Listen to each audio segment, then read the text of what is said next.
I could pull a rabbit out of my hat like nobody can. And honey, I was pulling rabbits out for 9 years.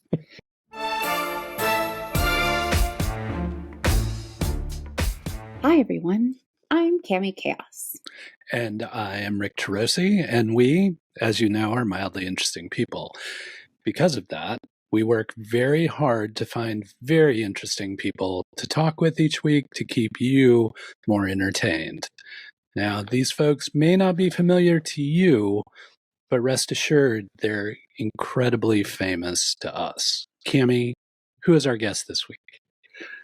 This week, our guest is probably one of those folks that if you're tuning in, needs no introduction. She has had an amazing, varied career. She is an entrepreneur. She is a carer. She gives so much back to multiple communities. I would love to welcome onto the show, Deena Pierott. Hi. Hi there. Thank you for having me. I'm excited to be here. I'm excited that you're here. You're a badass. I think so.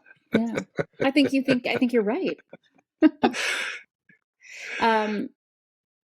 I want to start with what I think most people will associate you with, and that's iUrbanteen, because I want to get it out of the way, because I know that you put so much of your heart and soul and so much of your time into it. So let's talk about it. Let's talk about where you want to go with it. What brought you to create this amazing program? And then we'll move on to what else you're doing. How's that sound? That sounds great. And I'm glad you asked that question, because I always like to talk about the why. Why I created this program. First off, I'm the mother of 2 sons, 2 African-American sons.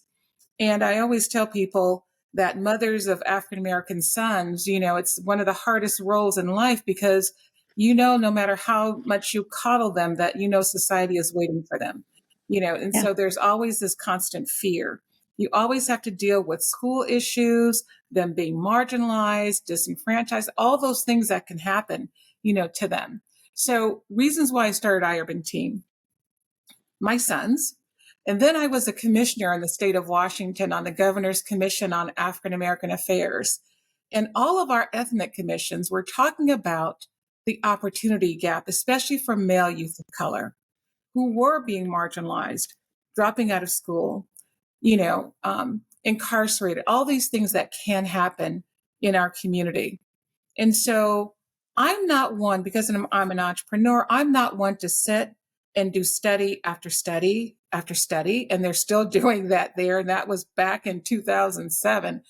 I want to make action happen. Entrepreneurs try to fix something. They try to find a fix to an embedding problem. And so I immediately, at the time I was living in Vancouver, Washington.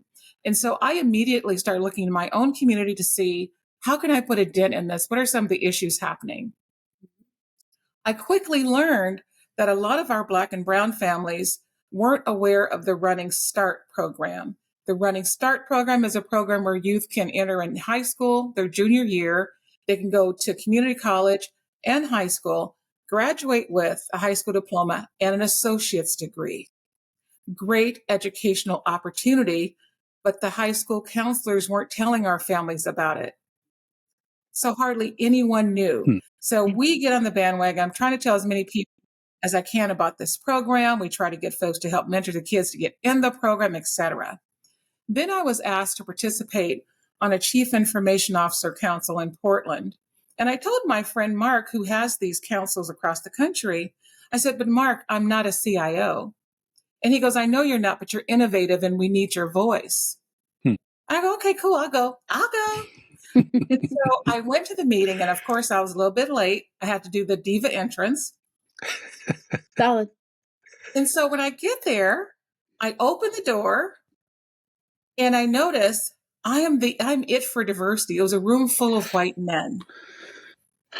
And I went, wow. Here I had like this big afro, some hoop earrings, and a leopard print blazer. So I really stood out. Okay. And so when I went in and I went to the front of the room, and I did this on purpose, because part of my diversity work is a lot of it is about empowerment of women and people of color.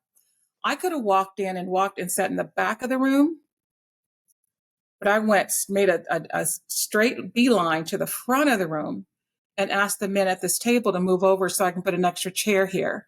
You know, I didn't ask them. I told them, and they did. As soon as I sat down, I started thinking, I said, okay, so over here, we have these youth that are marginalized, disenfranchised, no clear pathway or support for success. But in this room is where the opportunities are. So how can I bridge this divide? 6 months later, I launched iUrbanteen with the help of some of those men in the room who are still connected to my program and still support us. And I knew from that very first one that we had at Washington State University in Vancouver that we had to keep going. Yeah. Because for me, I create things the way I think. I'm eclectic. I'm the poster child for ADHD, right? So everything has to be fast paced. I know I got to grab them quickly. Hands on, fast paced, eclectic, cool, funky, all that stuff. And when I saw those kids, especially the boys that were in the audience that came there, and you can tell their mothers made them come because they're sitting there like, I know that I look. want to be here. But when I saw that they started straightening up in their chairs and started listening, leaning in and listening, I knew I had them. Yeah. So that's how we started back in October 2011 in Vancouver. And since then, it was a pure grassroots word of mouth buzz all the way down to Eugene to Seattle. So families were coming to our events in Portland and Vancouver and then talking us into launching in Seattle. So hence our launch in Seattle in 2012. Now we're in Seattle, Portland, Vancouver, Los Angeles. We had a launch in Sacramento. I launched here in Dallas a year ago, and it's going strong.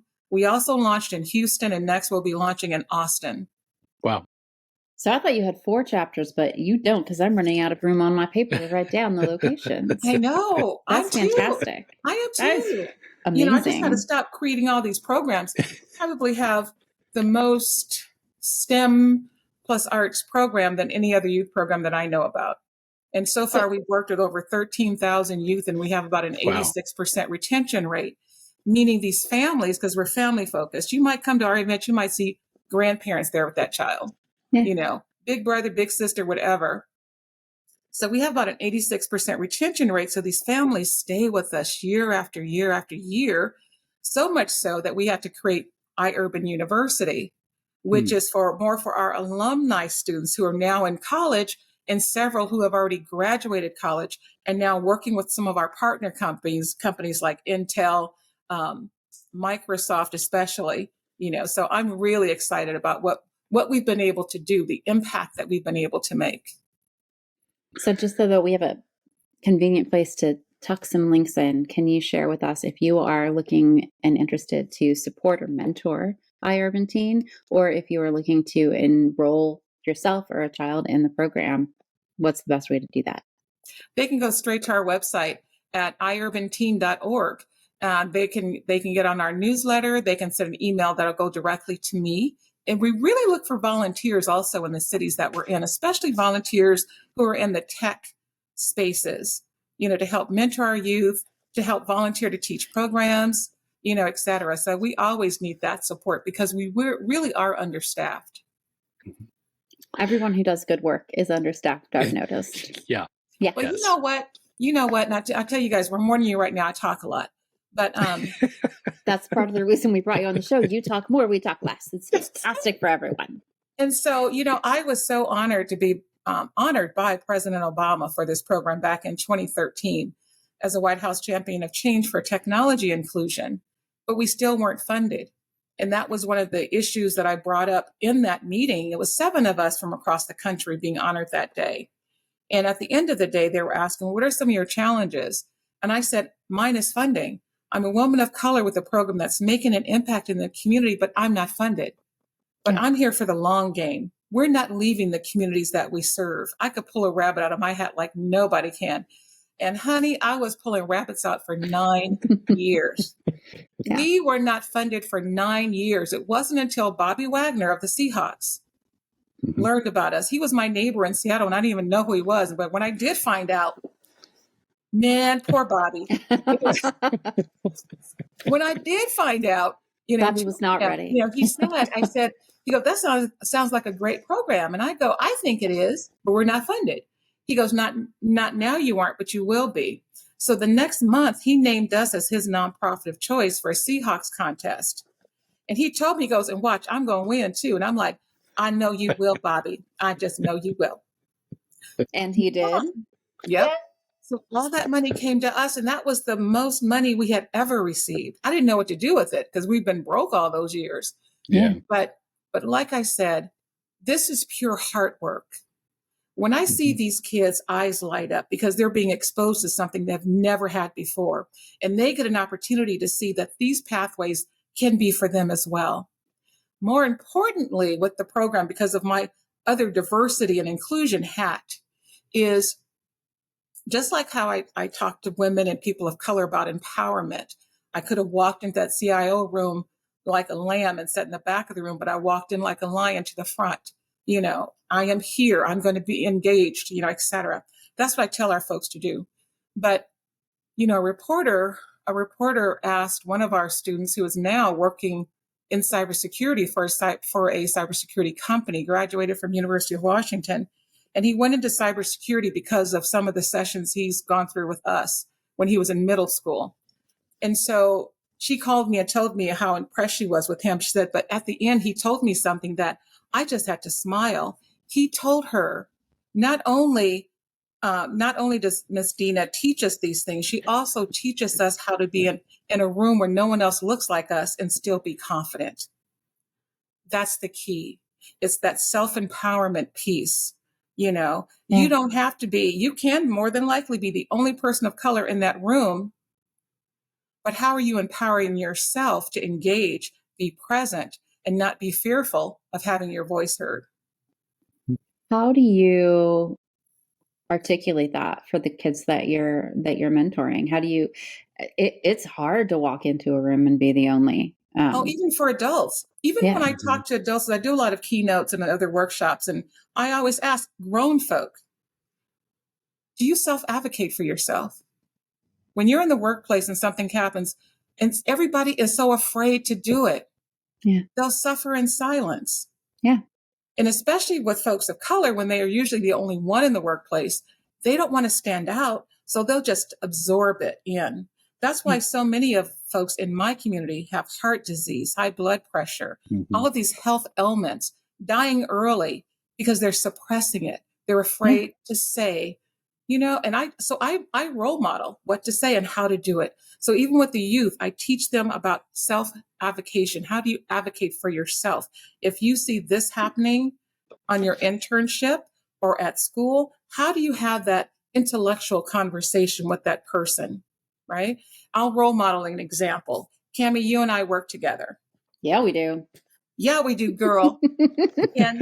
and then you start ignoring me at work. You're my supervisor. You start ignoring me, treating others differently. Yep. And all.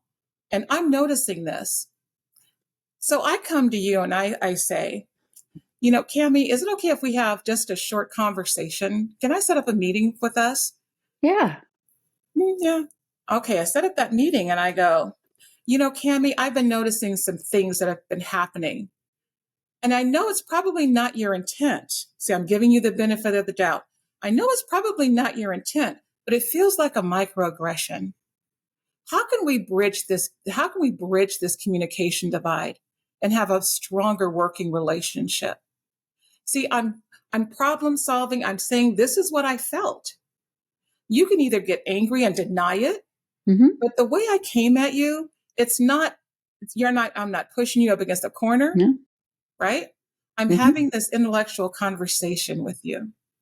You are informing me that something that is within my control is causing you to feel option to work with me on how do we come to a resolution with this so that it won't occur anymore. Yeah, this is a problem for us, not a problem. Yeah, you were you brought the other person in, you made it friendly.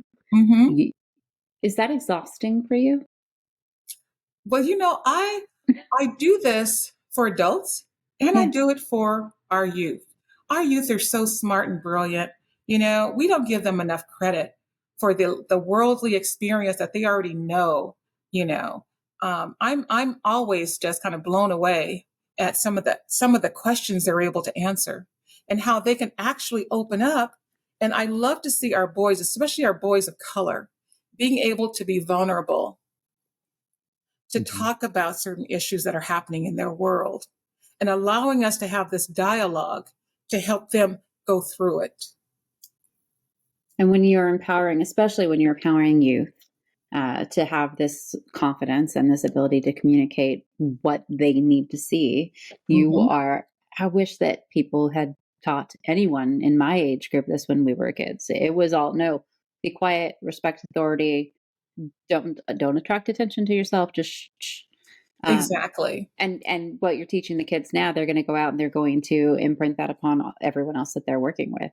And they're going to model good behavior, and you're giving this. Can we just focus on that part? This isn't what she does for a living. This isn't what she does to make herself comfortable or safe in the world. This is what she does to bring other people up into the world and to help everyone live in it's not going to be an equitable place, but a more equitable, more inclusive place.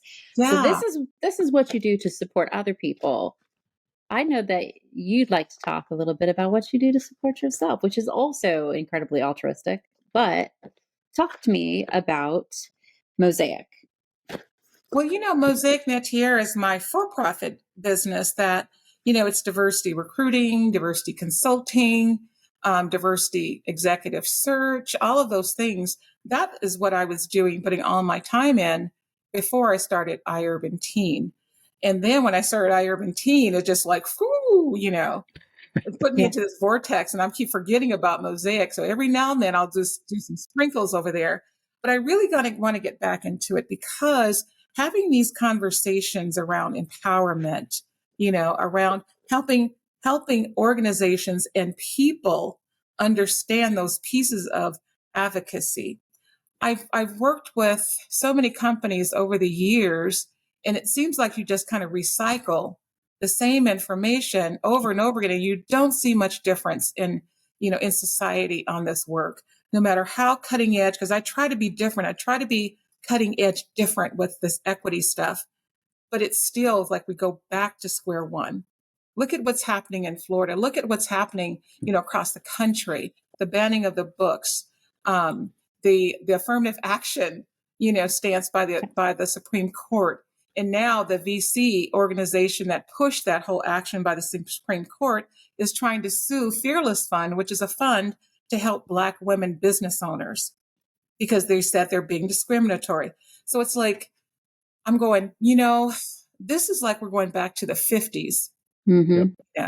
It's crazy. We don't know where this is going to go. It's kind of scary times right now. Right. But so I prefer, for me, I really enjoy talking to people, having open conversations around this work, and really empowering people of color to understand their strengths.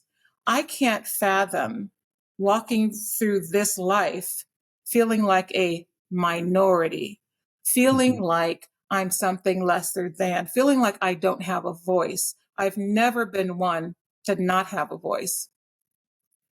And so I have been marginalized for that. Years ago, I moved up from Compton to Portland, and that was a huge culture shock. Yeah. It was huge culture shock. Yeah. And I noticed the lay of the land and how marginalized my community was and how complacent my community was. And so I wasn't going to stand for it. In fact, I created a lot of different diversity, equity initiatives at the city of Portland when I was there, and scared a whole lot of people.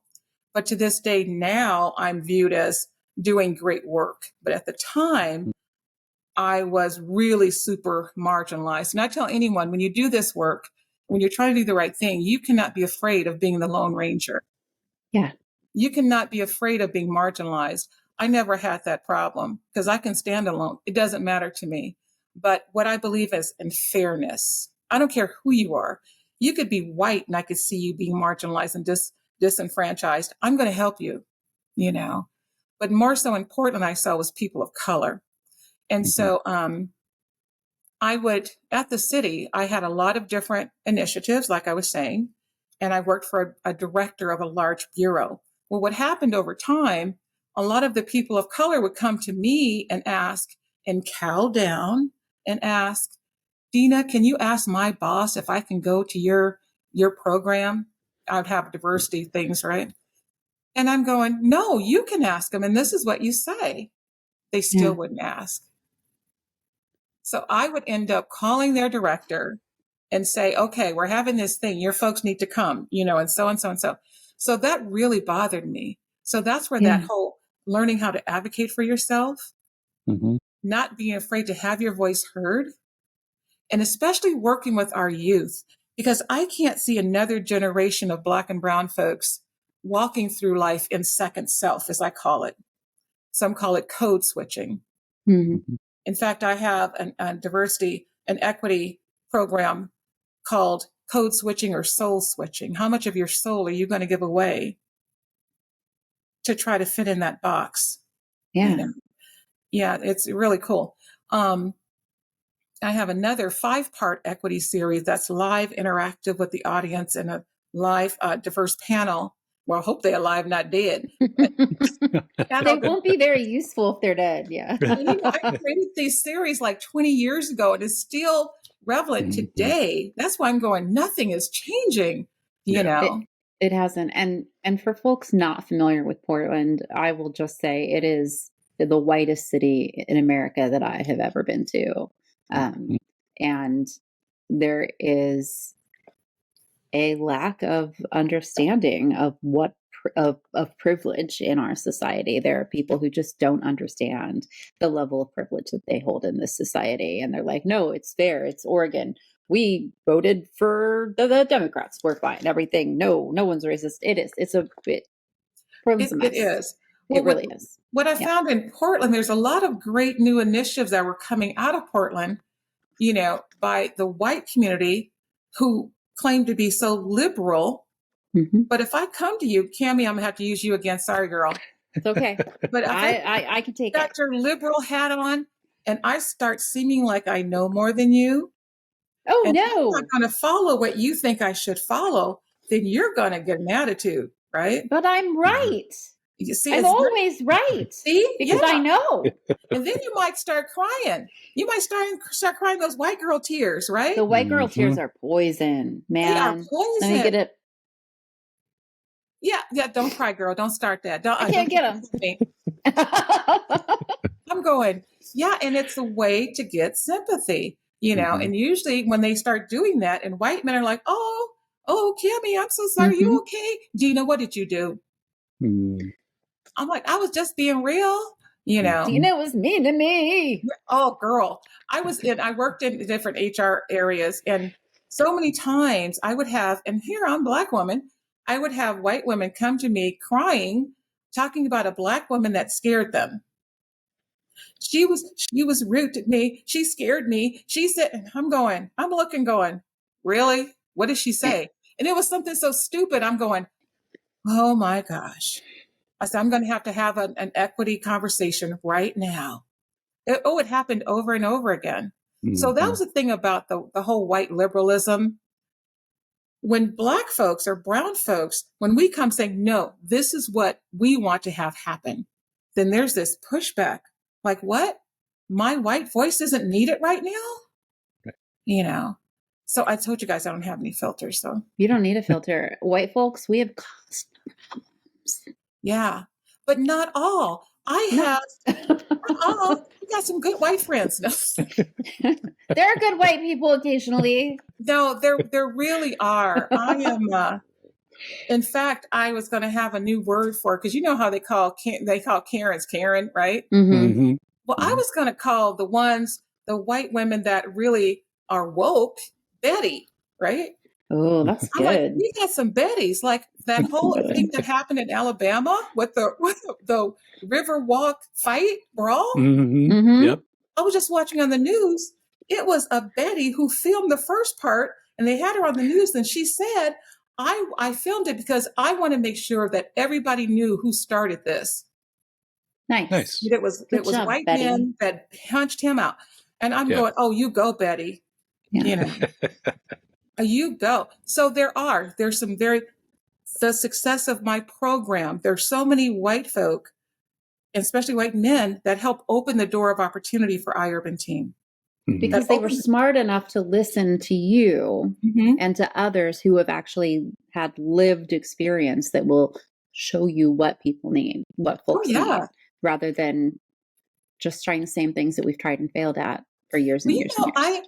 The CEO of RealWear, the company there in Vancouver, I was so proud of him because after George Floyd's murder, and you see how all these companies were throwing these testimonies out, the next day, they didn't even know what it meant. They were just throwing stuff out for photo ops. He didn't. He waited. He thought about it. He reached out to me about it. And he said he wanted me to help him with his company spread information about this and what can we do as an organization as a whole to make sure that we are being inclusive, we are being equitable, and that we're responding in the right ways. He was being genuine about what he wanted to have happen. And I liked that. And I worked with him.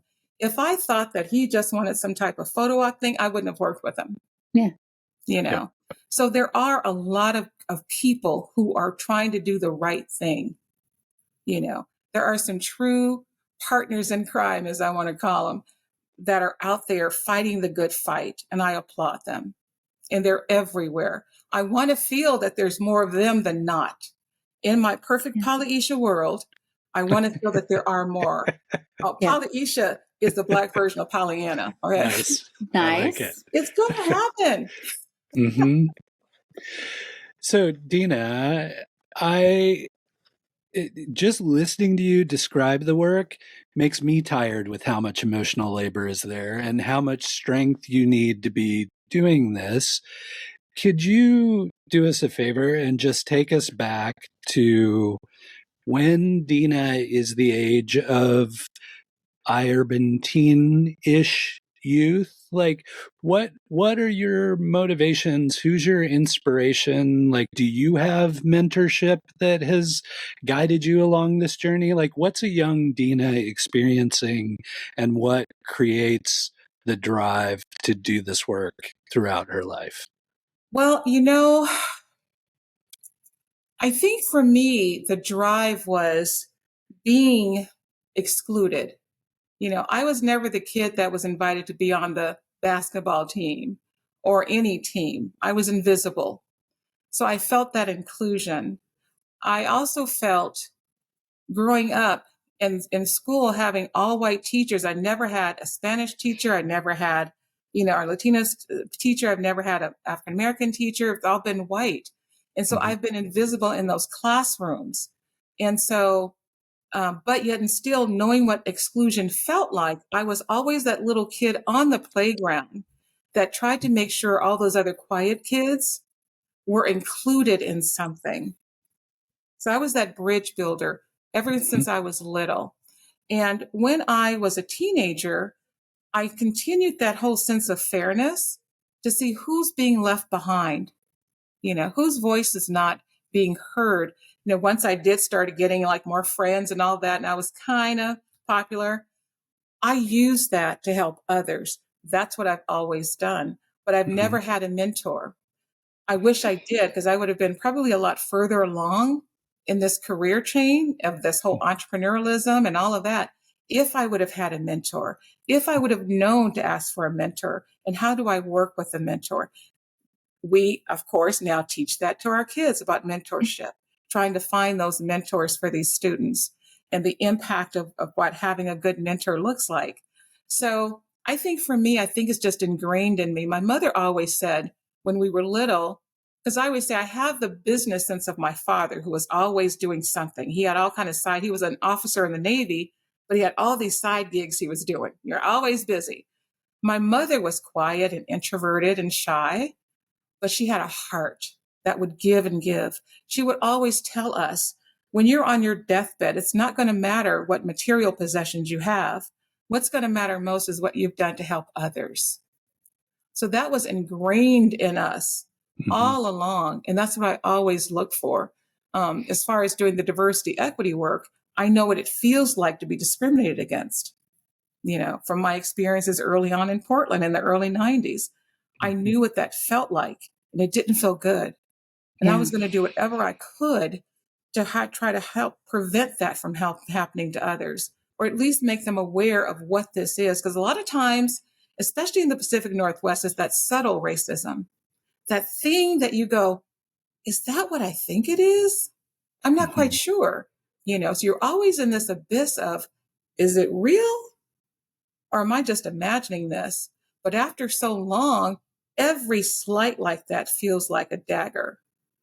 Yeah. Right. Yeah. Right. Mm-hmm. Yeah. It's microaggressions. Over time, folks, they build up. So one microaggression, not a big deal. A lifetime of microaggressions Can be devastating. Yeah. Absolutely. Can be Absolutely. devastating for folks. How do you keep up that? That's a lot. Rick mentioned the emotional labor. That's all you're doing. You're just constant emotional labor, like every moment that you're putting into both iUrbanteen and MOSIAC. Yeah. How do you keep your chin up? Well, it's hard. It's really hard, especially when I see some of our kids in the program that have been marginalized, so heavily marginalized, and you can feel the weight that they're carrying. And it's like, what can you do to help them? And you really can't cure it all, right? And you know that you can't solve everything. So for me, I'm really trying to practice self-care because I have to wind this down. Because for me, it's a constant. I usually work about 160 hours a week, 7 days a week. There's no downtime. I don't know how to slow down, and that's a problem. So I feel like I've turned into a machine in a way. I am at this age trying to find out on this path to finding Deena again, and knowing that it's okay if I don't get to this today, it's okay. It'll be there. I can see it and do it tomorrow. Trying to get that kind of mindset in. So I'm really trying to discover me at this age, and fun things. Someone asked me a couple years ago, what do you do for fun? And I couldn't answer it. That's a stressful question. It really is. I'm going, fun? I'm like, what is that? How do you spell it? But I am trying. I am going to be very intentional with trying to slow some of this down and trying to enjoy the life that I have left. Good. You deserve that. Yep. Saying someone who's having a nervous breakdown and like trying to do the self-care and stuff, it's super important, and you deserve every moment of it. So please keep on keeping on with that. Oh, I am. I'm trying. Good. Rick, before we move on to the questions. Yes. Is there anything else you'd like to touch on? Yeah, there was one tangent I wanted to take that we haven't had a chance to touch on, and to provide some context, like the last time Deena and I were like working closely in the same proximity. I can remember it was the before times, and there was before COVID, people, before the COVID. Like, I don't know, however many years ago that was, like 3 or 4 years ago, and Deena had put together this amazing panel of Black women leaders in technology who were talking about this strange concept that nobody seemed to be talking much about at the time, which was AI. Oh. And that was like, and now it's all the rage, but that was like pretty leading edge at that point in time, which all leads up to my question of, Deena, you live in the future, you work with the future, like from a technology standpoint, like what are you what should we be paying attention to? Like what should we be excited about? What are you seeing the iUrbanteen youth get excited about? Like what's the future of tech look like to you? Well, the future, as we all know, is AI. It really is. It's scary for some, but there's a lot of opportunities as well.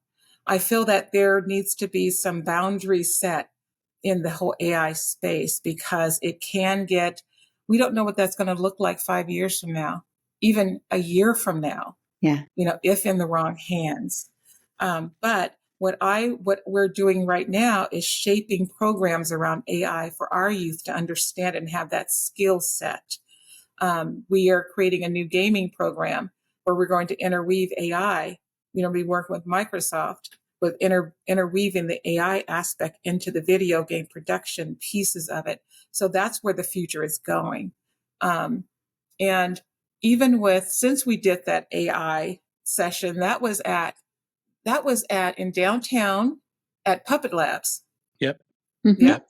And that was, gosh, you're right. That was about 8 years ago. It seems like about 7 or 8 years ago.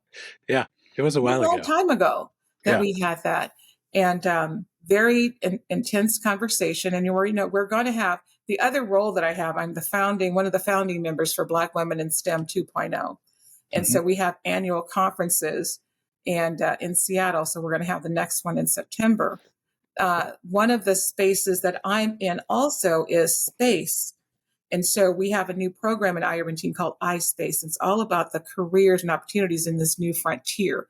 So we partner with Blue Origin, Virgin Galactic, and NASA. So on my panel that I'm going to do at the summit on October 20th is have a panel of Black women from those organizations talking about different opportunities in space. So this will be really interesting. That's awesome. That is very cool. Cami, yes. I know you're already chomping at the bit to get into the questions. Would you like to move over to that? Questions. Is this the rapid fire stuff? It is. Yes. This is the lightning round of questions.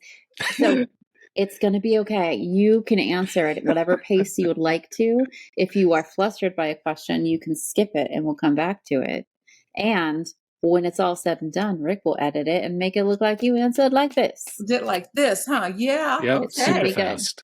I'm ready. Before we start, I'm going to roll this die. And we have the number 16. Yeah. So let me just grab that question so I have it. Oh, that's a good question. It's a very good question. Okay, Deena, here we go. Question number 1. What one habit would you like to pick up over the next year? That's self-care. Yes. See? Easy. Easy. Would you like to know a lot about one thing or a little bit about a lot of things? I'm going to say a little bit about a lot of things. Yeah. What do you need from the grocery store? I need some Lucky Charms cereal. Lucky Charms. Would you like to survive the zombie apocalypse? No. Mm-mm. Nope. And question number 16, question number 5 for you. What's your favorite Muppet? My favorite Muppet? Yeah, your favorite Muppet. Who's your Miss favorite Piggy. Muppet? Yeah. Nice. Well, only because I got a turned up nose. And when we were teenagers, I had a friend say, "You look like Miss Piggy." Well, you do not look like Miss Piggy to me, but you do have that pig sass. I got that thing going on like Miss Piggy. She was a charmer. She was a charmer. Talked to Kermit about that one. Mm. Okay, this was an absolutely lovely experience. I want to ask you to please share how they can reach out to you to employ you as MOSIAC for DEI work. So where can we go to find MOSIAC? It's easy. It's MOSIAC, METIER, METIER.com. And Yep. that is, I love that site. It's actually a job advertising site where companies there in Oregon post for jobs that they're looking for diverse talent. But under that umbrella, I also do my keynotes, my workshops, and my executive search practices. Awesome. Well, Deena, thank you so much for joining us. Rick, would you like to wrap up the show? Absolutely. Deena, as you know, I've been a huge fan for a long, long time. It's always great to get the chance to spend time with you. I don't know how you do it. And I have so much respect for the work that you do and know how much impact you are having, not only with the future of the youth where you have programming, but just the future of youth in general, because I know those kids are going to impact other kids and the people they go to college with, and you have a ripple effect in our community, and we just owe you a debt of gratitude for the work that you do. So thank you for doing everything you do. That Thank means you. so much. Thank you for so much. And I tell anyone, absolutely. whoever wants to jump on the bandwagon and help me build this yellow brick road for these kids, come to our website, sign up, volunteer. And I'll make sure and link all of those up.